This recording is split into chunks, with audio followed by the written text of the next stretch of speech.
Bismillahirrahmanirrahim. Allahümme salli ala Muhammed ve ali Muhammed. Allahümme əccil vəliyyəkəl fərəc.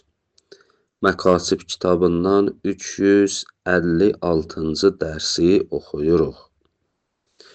Bildiyiniz kimi, bəhsimiz səbbidədir və qeyd elədik ki, mümini səbb eləmək, mümini alçaltmaq, təhqir eləmək, kiçiltmək və yaxud söymək haramdır. Bu icazəli deyil ki, bizim dildə səbb neçə mənada işlənir. Və lakin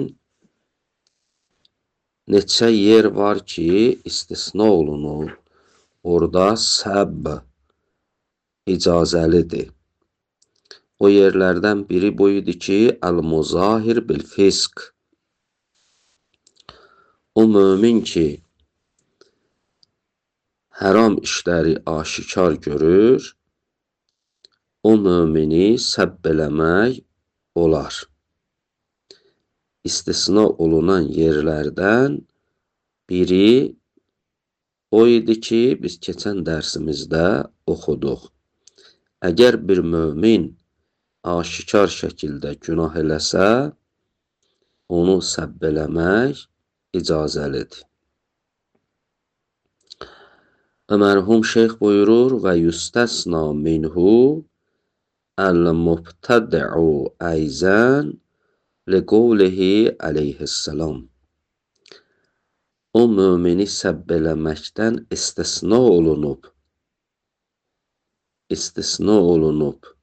Biri də o yerdir ki, əgər bir nəfər bidət qoyan ola, əgər gördünüz ki, bir nəfər bidət eləyib, bidət qoyur,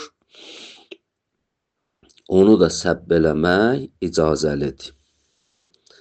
Bidət nəyə deyərlər?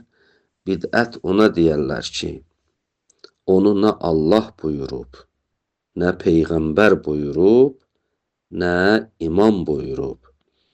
Yəni, şəriət buyurmadığı bir şeyi, əgər insan, bir mömin, onu insanlar içində təbliğ eləyə, yaya, buna deyirlər bidət qoyan. Buna ərəblər deyir əl-mubtədi'u, yəni bidət gətirən, bidət qoyan.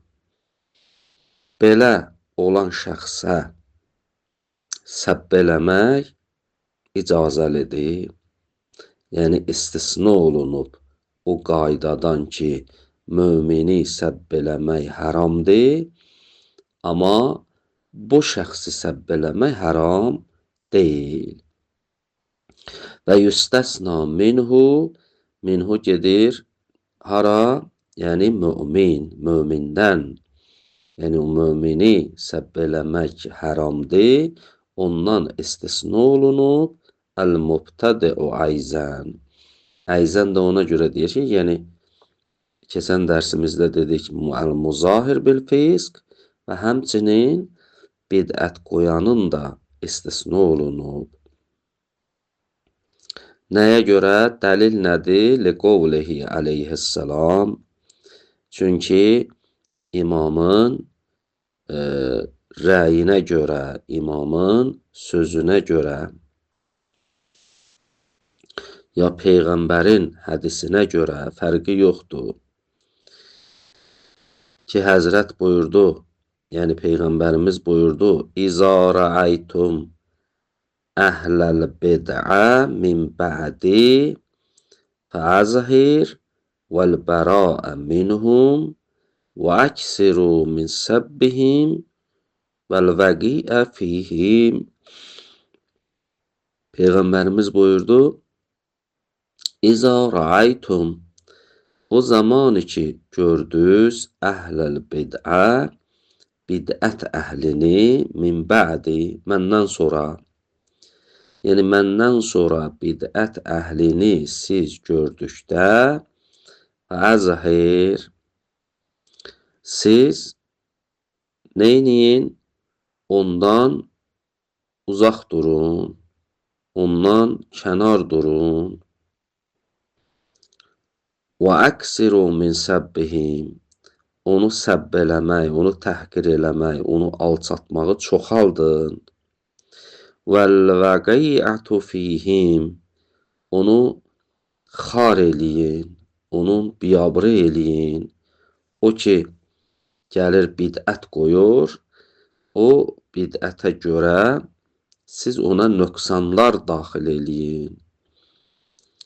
Bəs bu hədis bizə öyrədir ki, əgər bir nəfər mömin də olsa,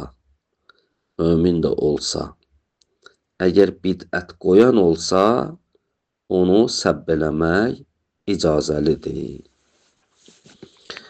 Bu iki yer. Üçüncü yerdə mərhum Şeyx Ənsari buyurur, mümkündür. Onu da istisna eləyək.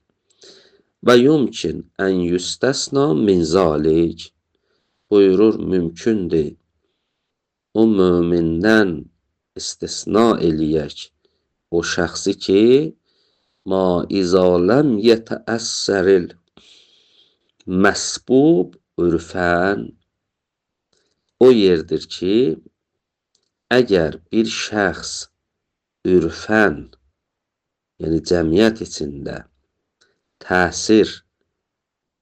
ona təsir eləmirsə bu səbb, mümkündür, onu da istisna eləyək. Yəni, məsbub, yəni o şəxs ki, səbb olunur. Əgər ürfən bir nəfər təsirlənmir, narahat olmur, o səbbədən, o da istisna olunub. Bən la yucib qovlu hazal qail fi haqqihi muzillə və la nəqsən. Məsələn, bir nəfərdir ki, o şəxsi səbb eləyir və lakin o səbb olunmuş şəxs, o alçaltmış şəxs təsirlənmir. Yəni, ona təhqir eləyən, onu alçaldanın sözü bunu nöqsanlandırmır, buna təsir göstərmir. Məsələn, misal vurur mərhum şeyx.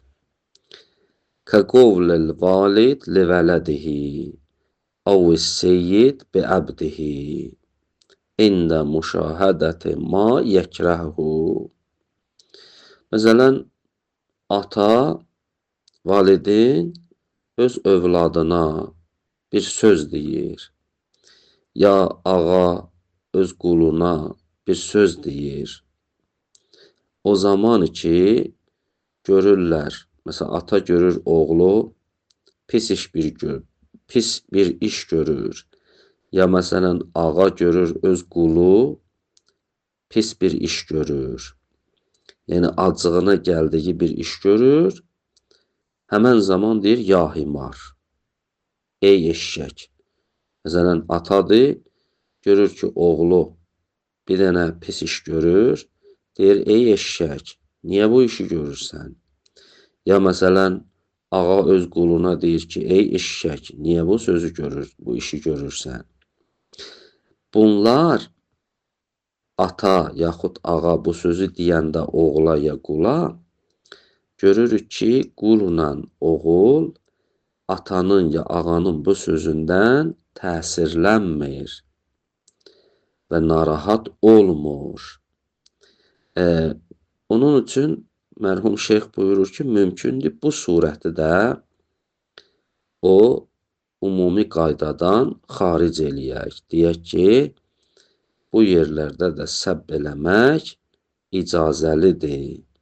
Bir halda ki, o məsbub, o səbb olunmuş, belə deyək, ürfən, belə təsirlənməyə, narahat olmaya, yəni atanın o sözü, ya ağanın o sözü qulu, övladı haqqında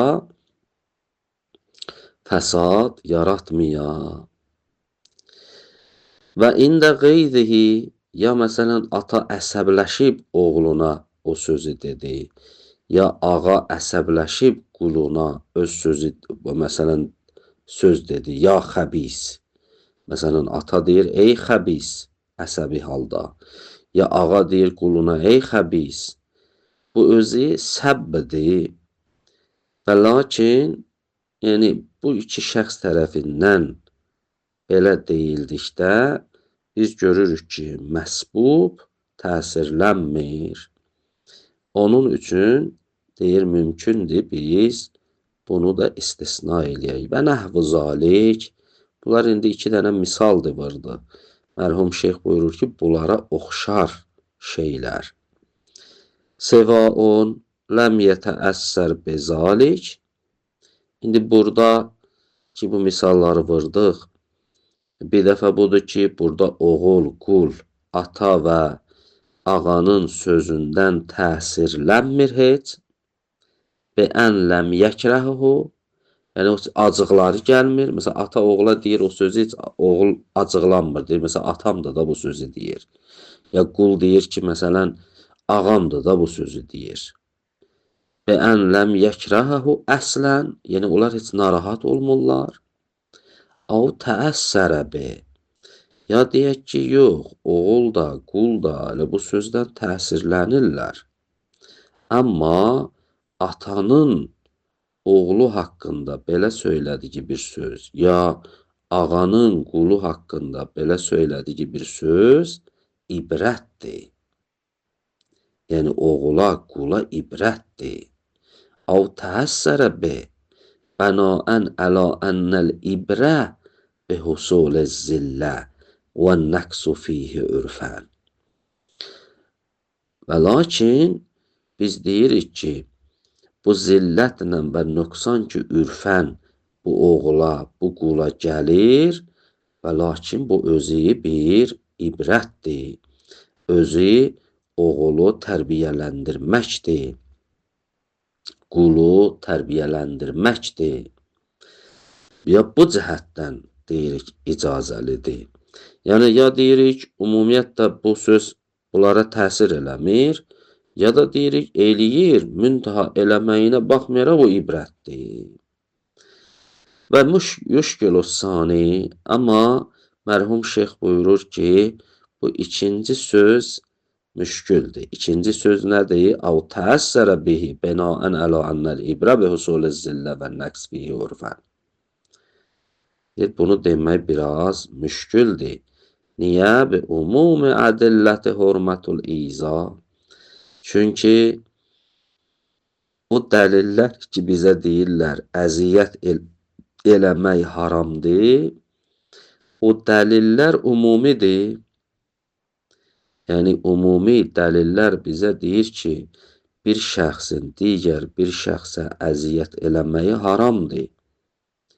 Bu umumi olduğu üçün bu bütün fərdlərə şamildir.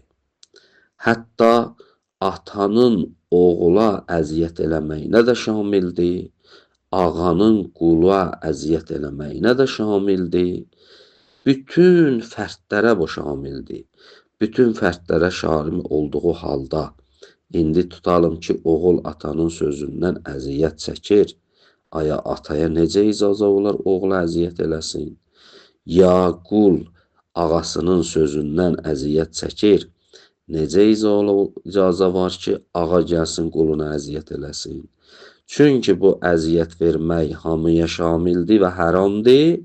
Elə bu surətlərdə də şamildir. Ona görə də deyir ki, bu ikinci surəti biz deyə bilmərik. Bəli, əgər qulla oğul əslən narahat olmayalar, yəni onlar atanın, ağanın bu sözündən heç təsirlənməyənlər, onun eybi yox. Amma təsirli olduğu halda onda deyə bilmərik ki, bu icazəlidir.